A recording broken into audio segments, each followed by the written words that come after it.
கேதுவை பற்றி பேசும்போது நாம் ராகுவை தவிர்க்க முடியாது. கேதுவும் ராகுவும் தனித்தனி குணாதிசயங்களை கொண்ட முற்றிலும் வேறுபட்ட கிரகங்கள் ஆகும். இருந்தாலும் ஒரு உடலின் 2 பகுதிகளாக இவை கருதப்படுகின்றன.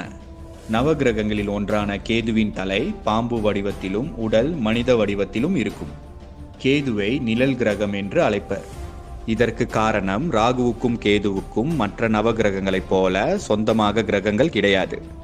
மனித வாழ்க்கையிலும் அனைத்து படைப்புகளிலும் கேதுவின் தாக்கம் அதிகமாகவே இருக்கும். கேதுவும் செவ்வாய் கிரகமும் விருச்சகம் ராசியின் அதிபதிகள். சந்திர கிரகணம் நடப்பதற்கு காரணம் கேதுவே ஆகும். கேதுவின் வாகனம் கழுகாகும். கேது ஆன்மீகம், அறிவு, தெளிவு போன்றவற்றைக்கு காரணமாக கூறப்படுகிறார். கேது சில சமயங்களில் இன்னல்கள் மற்றும் இழப்புகளை கொடுத்து மனித வாழ்க்கையை ஆன்மீக பாதைக்கு கொண்டு செல்வதாக நம்பப்படுகிறது. கேதுவின் பார்வை பட்டவர்கள்